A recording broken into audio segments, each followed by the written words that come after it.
Boa noite a todos. Mais uma quinta-feira com o nosso Perguntas e Respostas. Pergunta número 1. Qual foi o ensinamento trazido pelo Mestre Jesus ao dizer: há muitas moradas na casa do Pai? Bom, Jesus, ele pronunciou a frase: na casa de meu Pai há muitas moradas, na noite em que ele foi traído. E ele disse isso para confortar os discípulos, porque eles ficaram amargurados diante daquele fato dele ter sido traído e antes dele ser crucificado, o que significava a morte dele. Assim, ele também demonstrou a amplidão da casa do Pai. Pergunta número 2. Todas as nossas preces são atendidas? Todas as nossas preces surtem efeito quando feita de coração, de toda a alma, com toda a força de nosso mental, do nosso pensamento. Porque o pensamento direcionado a algo ou alguém, ele movimenta nossas energias. E pelos fluidos que cercam a gente, que vindos principalmente da natureza, nós conseguimos a nossa intenção. Mas somente serão atendidas as preces conforme a gente desejamos, se fizermos jus para recebê-las também.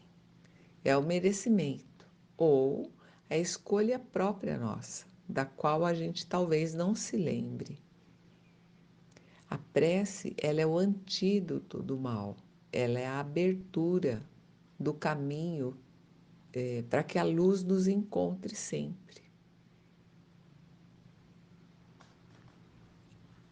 Pergunta número 3.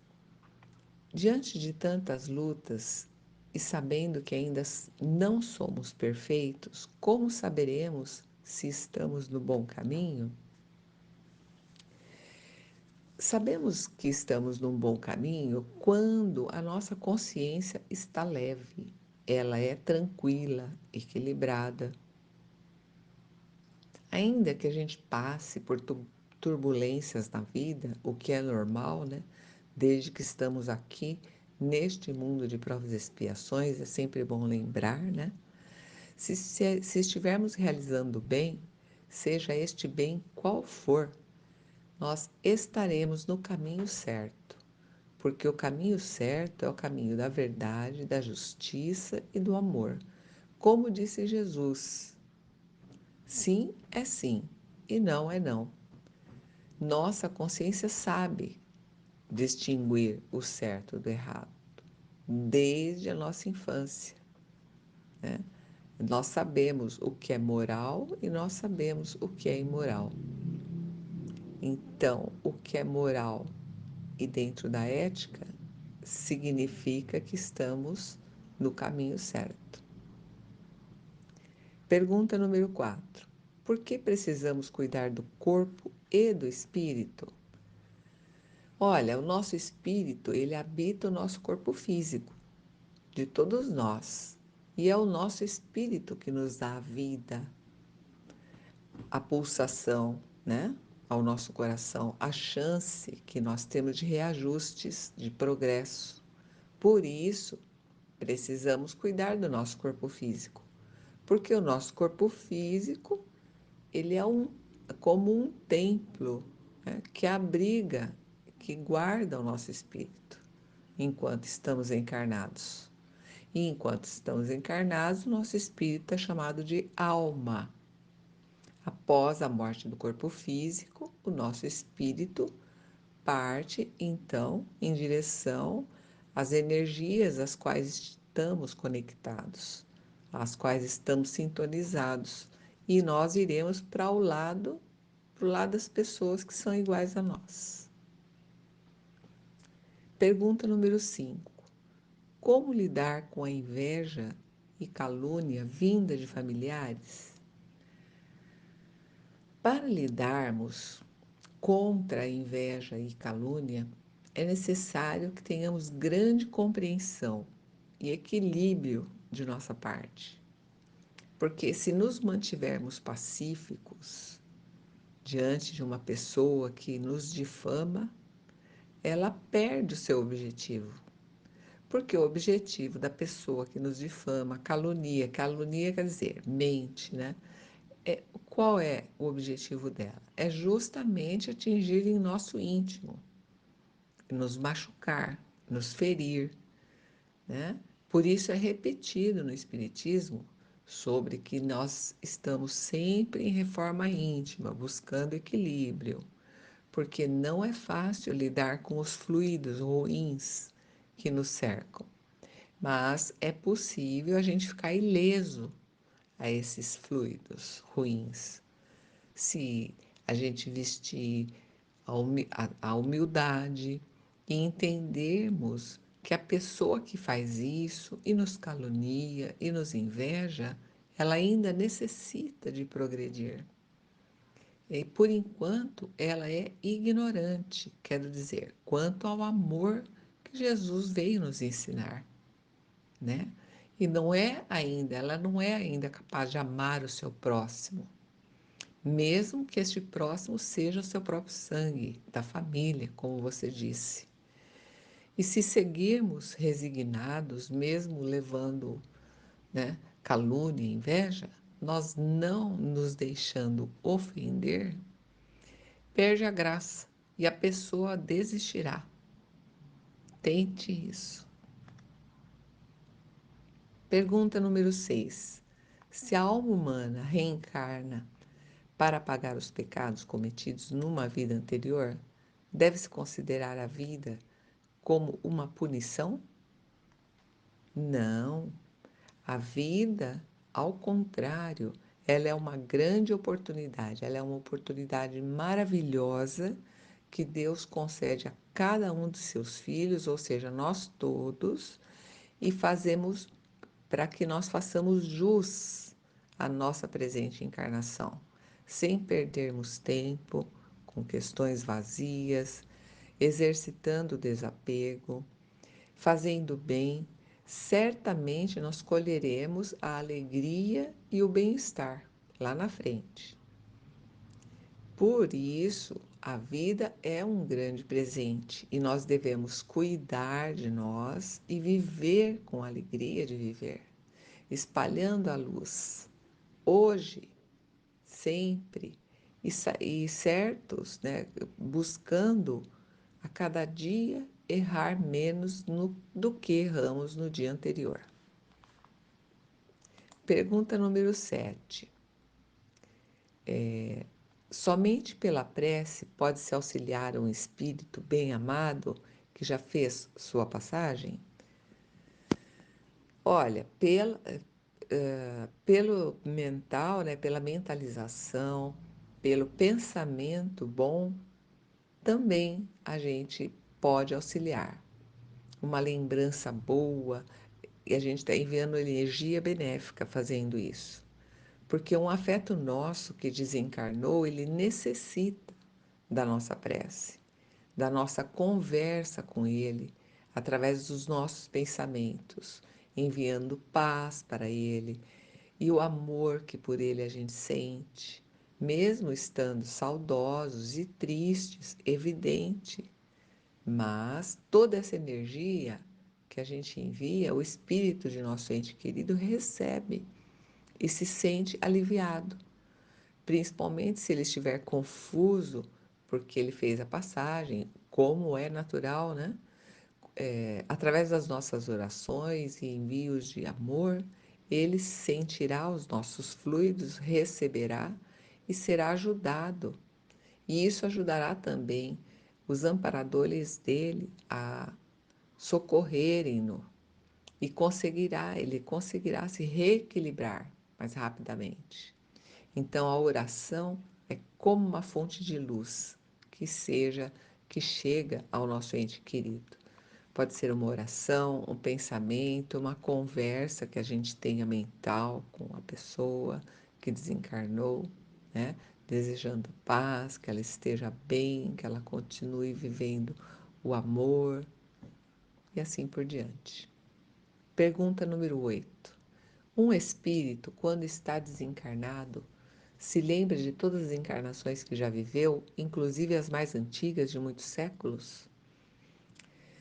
Ó, lembrar de todas as encarnações passadas, inclusive de séculos, milênios até, vai depender do grau de evolução espiritual do espírito que desencarnou. O grau de evolução, ele é referente a quê? Ao preparo que o espírito tenha para enfrentar a memória de certas recordações. E isso é de acordo com o seu merecimento também. Existem muitos relatos de espíritos que desencarnaram e a sua vida passa em uma tela mental como num filme, e são imagens gravadas em nosso perispírito pela última encarnação, em geral. Depois, com a orientação da espiritualidade, com o nosso empenho e estudos na parte espiritual, o nosso espírito pode ir tendo acesso a outras recordações mais antigas, conforme nos seja útil relembrar, porque nada é aleatório. Pergunta número 9. Como aceitar que uma pessoa portadora de lepra ou câncer tenha essas doenças por merecimento? Aceitaremos a expiação que vier em nossa vida confiando em Deus. Confiando em Deus, que tudo sabe e tudo vê. Se a pessoa é doente, seja lepra, câncer ou qualquer outra doença que gera sofrimento do corpo físico, não é por merecimento, e sim é a colheita de algo que nós plantamos ou numa vida passada ou na própria vida atual mesmo. É por isso que nós precisamos sempre estarmos buscando nos autoconhecer. Pergunta última, número 10. Por que existem tantas diferenças sociais no mundo? Não basta as doenças? Essa é uma pergunta bastante realizada pelas pessoas. Olha, todas as pessoas, todos os seres humanos vieram iguais, ou seja, simples e ignorantes. Portanto, todos tiveram as mesmas oportunidades. Então, cada um, por seu livre-arbítrio, vai, né, com o tempo, lapidando sua vida, seu caminho, suas encarnações, de acordo com as oportunidades que lhe surgem e podem ser aproveitadas ou não por nós. Vai depender da escolha de cada um. Depende de aproveitar o tempo, por exemplo, em amar ou odiar, né? O Chico Xavier mesmo veio muito pobre, em condições financeiras mínimas, mas ele jamais deixou de fazer o bem, jamais se rebelou. Sempre confiou em Deus e através da sua fé. Mas as grandes, imensas diferenças sociais que existem também no mundo atual são fruto de nossa indiferença também, da indiferença dos governantes, que poderiam sim, e seria o correto, ajudar oferecendo oportunidades iniciais, pelo menos, aos que não têm oportunidades. Porém, né, a gente vê o materialismo, o capitalismo imperando e essa busca desenfreada por dinheiro. Isso gera tanta desigualdade, infelizmente. Mas essa desigualdade vai desaparecer ao longo dos anos, porque conforme a gente sabe, o mundo está entrando em fase de regeneração. E é comando de Deus e vai estar se regenerando, e por isso estamos em ebulição, né? E nesse mundo regenerado nós teremos a fraternidade como modo de vida comum a todos, e já estamos vendo a separação do joio do trigo. O que quer dizer isso? Que as pessoas que se importam com o próximo e as pessoas que são indiferentes ao sofrimento alheio, né? São o joio, são o trigo e o joio. Então a gente pode não dizer nada para ninguém sobre nós, mas Deus, nosso Pai, sabe de nós e sabe qual a nossa intenção. E nós sabemos também, o que é o suficiente já, né? Porque a nossa consciência, ela é ferina, né? Ela lembra a gente mesmo. O bom é que nós podemos ver que muitas pessoas atualmente já são fraternas, já estão se movimentando mais pela solidariedade. O mundo será dos mansos e pacíficos. Não foi o que falou Jesus? Então, Jesus não disse nem uma palavra em vão. Então é isso, pessoal. Agradeço a todos e peço desculpas pelo áudio longo, porém, são perguntas que a gente precisa trabalhar para que vocês possam, né, compreender um pouco, como eu também preciso entender tudo aquilo que eu disse, cada vez mais, e me empenhar. Uma excelente noite a todos e um ótimo final de semana. Até sábado.